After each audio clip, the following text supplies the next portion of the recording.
Hey, what's up guys, my name is Charlie. Today we're going to be watching the Angry Video Game Nerd. This is episode 23, so this is continuing more on the Ghostbusters. So let's play this, shall we? Episode 23. Whew, 2007. That's a long time ago.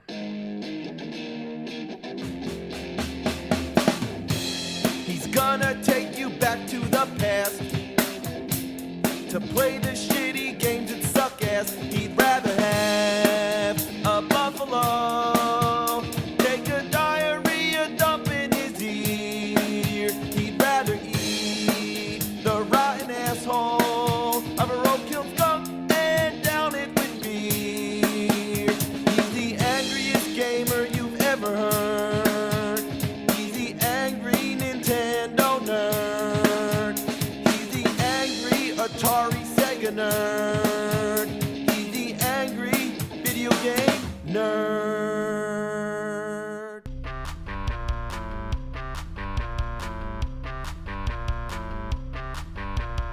Ghostbusters 2 on Nintendo. Well, here it is. The game starts out with this little intro with Vigo. You see him at the end too when you lose, and both times he does the Elvis lip. So the first level is under the subway at the River of Slime, and that's right, wow, the game actually has levels with a simple goal to get to the end without dying. And that's what I'm fucking talking about. Ghostbusters should be nothing more complicated than just running around zapping ghosts. So it's a huge, huge improvement over the first game. Yeah. But that's not saying much. It still sucks monkey fucking pukes diarrhea up your fucking asshole. And that's interesting because the movie Ghostbusters 2 is definitely inferior to the first one. So I guess the formula works like this. A good movie equals a shitty fucking game. But a not so good movie equals a game that's not as shitty. This time the Ghostbusters only shoot slime. They never use their proton packs.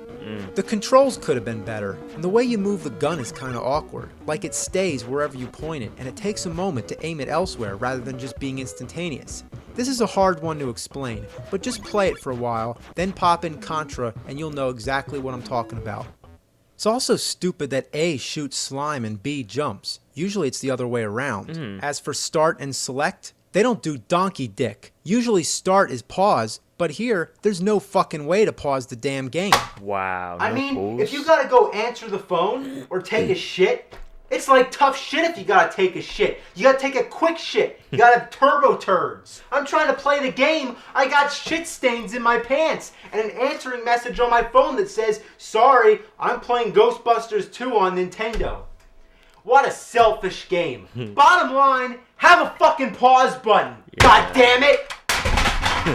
Well, the game definitely has its variety. The second level, you're driving around and dodging shit, and shooting at ghosts that look like bed sheets with 2 eye holes cut out, sort of like Charlie Brown's Halloween costume.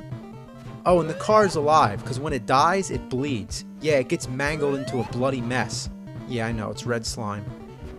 Level 3 is the courthouse. Oh wait, is that Kool-Aid? Give me the Kool-Aid! Oh, fuck.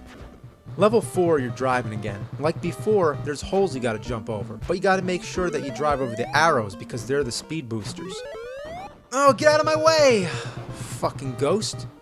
Alright, here we go. Oh, there's another. Oh, come on. And you think I'm doing bad? Take a look at the demo in the beginning of the game. It doesn't even try. It just crashes into everything. Wow. The only reason it even gets by is because after you hit something, you're immune to damage for a brief moment. You can pass through. But really, why is the game having so much trouble playing with itself? It doesn't know it can move up and down or jump. The game sucks at itself more so than any human being, regardless of age or experience, could possibly suck at the game. The irony just baffles me. So anyway, level 5 is the abandoned subway. It seems like somebody's off screen to the left, just constantly throwing junk in your way. I mean, what is all this shit? Fuck! So here's level 6, the Statue of Liberty. Remember the scene in the movie where the Ghostbusters use the NES Advantage to control the Statue of Liberty? Well, I'm playing it with the NES Advantage right now. Wow. And that's kind of weird, don't you think, in the movie? One of the most famous icons of the United States being controlled by a Nintendo controller. Yeah, that was cool. Nintendo ruled the fucking world. They did rule the world, didn't And they? see what they did here? They created levels in the game based off scenes in the movie. That's what I was talking about before. I don't know what these things are that you're supposed to be shooting like at, Space though. Invaders. I guess they're ghosts, but they're shaped like fish. And if they're ghosts, they're the happiest, most energetic ghosts I've ever seen, doing choreographed dances in the sky. So now we're in the city, so I guess it's level 7, and we're fighting bungee jumping skeletons, I think. Here we go, at the museum, covered in the river of slime. And this is the final level of the game, and by now, it's all starting to look the same. There really isn't any more variety in the gameplay. The only thing different is the backgrounds. Yet they're all based on scenes from the movie, like the river slime, the courthouse, the abandoned subway, and finally the museum. But you're doing the same exact thing, just walking to the end of the level, shooting ghosts overhead, and dodging things that go up and down, bounce across the screen, sweep across the ground, or just wiggle all over the place. Damn, I hate all this shit. Fuck. Bitch. Ass. It pisses me off. Well, like they say, it's better to be pissed off than to be pissed on. So, you have to play through the level 4 times to get all the Ghostbusters through. That's right, they actually have all 4 Ghostbusters. That's so when you good. get to the end, you watch them shoot slime all over Vigo, and then that's it. He doesn't even come out of the painting. The game's over. You Wow. win. No So, boss? to save time on developing an end boss, instead they just make you go through the last level 4 times. What a piece of shit. Wow. Hey, come here. Lazy. That, it's dog shit. That's what it reminds me of. This game reminds me of dog shit.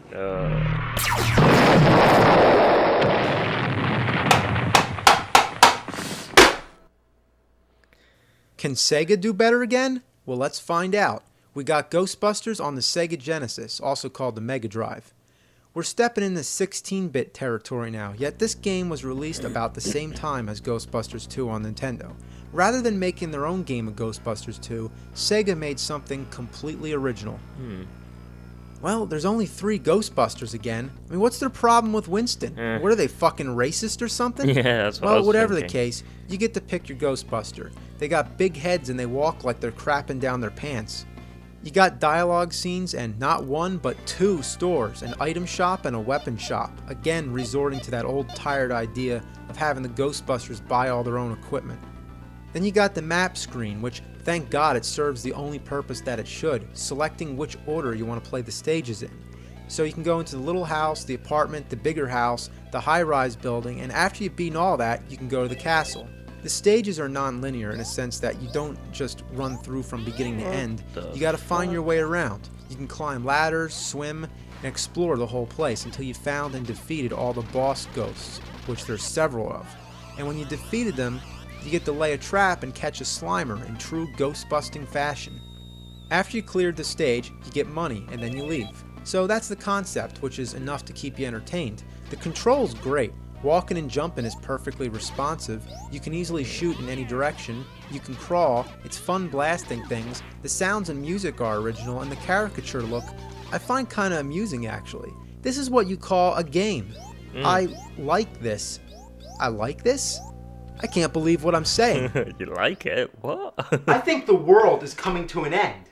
Seriously, like fire and brimstone coming down from the skies. Rivers and seas boiling. 40 years of darkness. Earthquakes, volcanoes. The dead rising from their graves. Human sacrifice. Dogs and cats living together. Mass hysteria. But don't worry. I'll find something about it that sucks. Okay. That's Like those tablecloths that wrap you up, you can't even do anything but wait. They don't even do any damage, so what's the point? Yeah, Just to that's be annoying. annoying. You might as well just have somebody come in and take the controller from me for about 5 seconds. There's also an overabundance of weapons and items which, out of all of them, only one is really mandatory. The night goggles. Without them, there's no way you can get through the fire level because you can't see shit. Look at this. I can't tell where I'm going. And the goggles run out of juice, so if you're far along in the level and they start to dim, you're fucked. You gotta kill Wow. yourself, go back to the store to buy more goggles, and then start the level all over again. Fuck What a that. shitload of fuck. I also hate these fire towers. It's like, no matter how well you estimate the jump, you either end up getting burnt because you jump too short, or accidentally touch the fire trying to get as close as possible to jump. And also, you have to make sure that you time your jump right, or the fire comes up and burns your ass. And if you stand there to even try to think about it, a flaming guinea pig comes out. Yeah, flaming guinea pigs are pretty weird, but you know what's also weird? When you die, you turn into a mummy. That I can't understand. Then you got these disappearing green things to jump on. Ugh. Guess what the toughest enemies in the game are? What? Coffee cups. You'd think they'd shatter after just one hit, What? but no, they take forever to break. Coffee cup? I don't get it. Lots of the enemies are just annihilated after just one hit, but not those. Don't fuck with the coffee cups. The boss battles are cool, although sometimes really random, like this blue guy that comes apart. Come on, die! Alright. Oh, he still got a head! Yeah. You got the crystal monkey man, the evil snowman, the fire dragon, the flame guy, the face that emerges from the wall, the woman who multiplies to 3, gotta shoot the real one. Then there's the Grim Reaper who looks like Dracula from Castlevania 2. Then there's the plant, which reminds me of Little Shop of Horrors, which is an interesting connection because Rick Moranis starred in the remake, and he was Lewis in Ghostbusters. Then you got Stay Puft, who relentlessly attacks you during the stage, but then at the end, you finally get to punish him for all the shit he put you through. Die! Die! Get him! Get him! Get him! Get him! Get him! Get him! Yeah! He's dead as shit. In a sea of terrible Ghostbusters games, this one stands out, and it's still fun to play. If you could somehow get your hands on it, I'd check it out. So this concludes my 3-part review of all the Ghostbusters games that I can get my hands on. Is it kind of ironic that I end on one that's actually kind of decent? I don't know. I mean, is it any more ironic that the same guy who did the voice for Garfield did the voice for Peter Venkman in the Ghostbusters cartoon, while Bill Murray was the live-action Peter Venkman, and he also did the voice of Garfield in the movie? And one more thing. Ghostbusters 3. Is it really going to happen? Should it happen? Well, if they made the Santa Claus 3, Free Willy 3, Home Alone 3, Psycho 3, The Never-Ending Story 3, Problem Child 3, and about 10,000 Scary Movie and American Pie sequels, all the crap that gets shat out of Hollywood's big fat fucking ass, I don't see why Ghostbusters 3 shouldn't get made. I grew up with those movies. I would love to see those guys put on the proton packs one more time. Even if the whole movie's just the Ghostbusters sitting around taking a shit, I'd go see it. Now, excuse me, I gotta take out the garbage.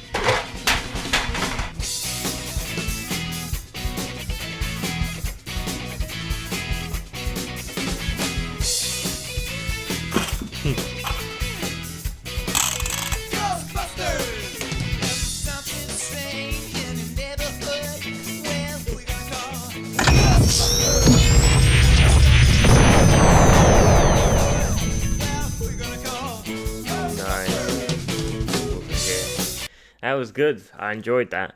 Yeah, it did look like a bad game actually. It looked pretty good to play. You know, if I had that, I'd play that. It looked better than the other Ghostbuster games, but yeah, that was a decent game. Not perfect, but decent. So yeah, that was very interesting. Anyway, if you liked this video, make sure to like, subscribe, and comment down below what else you'd like me to react to. This is been episode 23, I believe. Whew. I've got some more videos to do. So peace out, guys. Peace.